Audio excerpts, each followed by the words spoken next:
Let's talk a little bit about polling, because as I've pointed out recently, polling is a concern. But all of a sudden, Joe Biden is leading Donald Trump in multiple polls. What's going on here? Well, I'll tell you why it's happening in a moment. Newsweek has a short write-up about it.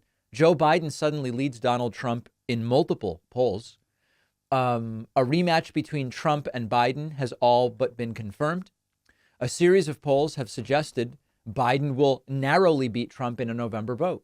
But with 8 months to go and the polls tight, this could change. And there are still polls that say Trump is winning. So listen, the data is not so much titillating. There's a Kaiser Family Foundation poll. It says Biden's up 347-44. There's an Emerson College poll. It says Biden 51, Trump 49. That was done a few days ago. There is a TIP polling poll that says Biden 43, Trump 42.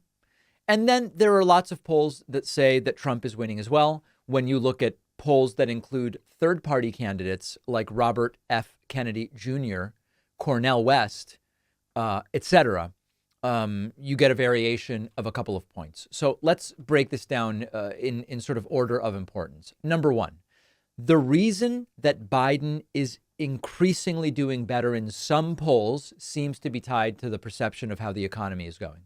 People are slowly realizing things are pretty good. It takes a while.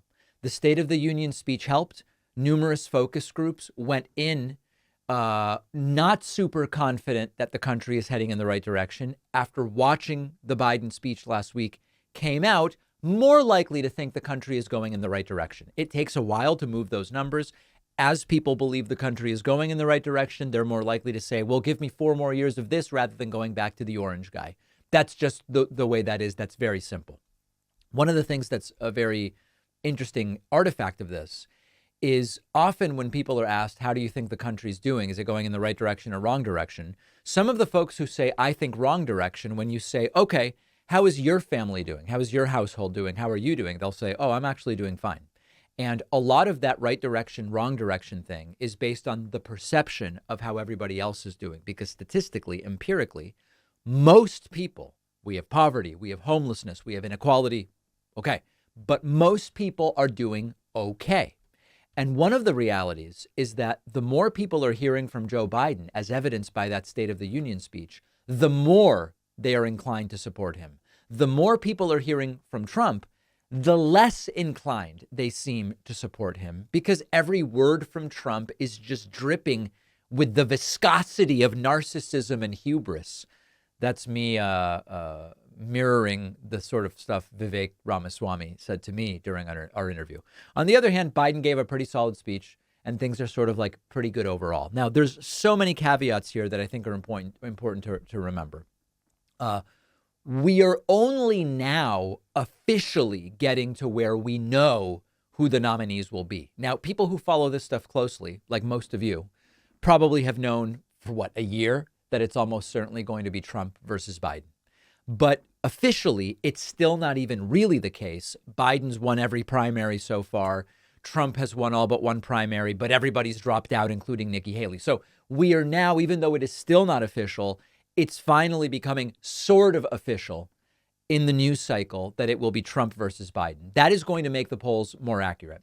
The other important thing to keep in mind is that many of these polls still have 8, 10, 12% of the electorate missing, either because they say they're going to vote third party or they just don't know yet.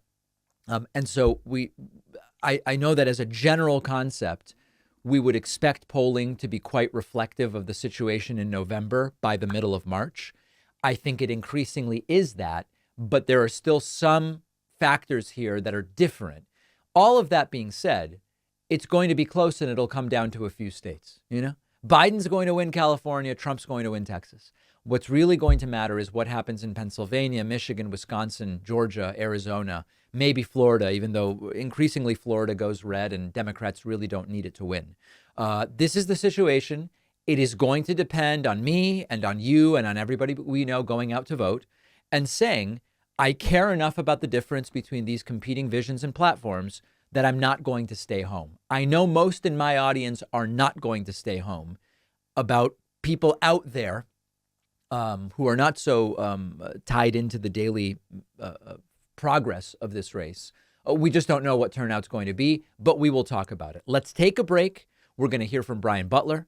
We're going to hear from so many of the other things that happened in the last 24 hours. Glad you're with me. Make sure you're subscribed on YouTube, youtube.com/The David Pakman Show. We're about to go from 2 million to 2.1 million subscribers. The first in an important step towards 3 million. Thank you.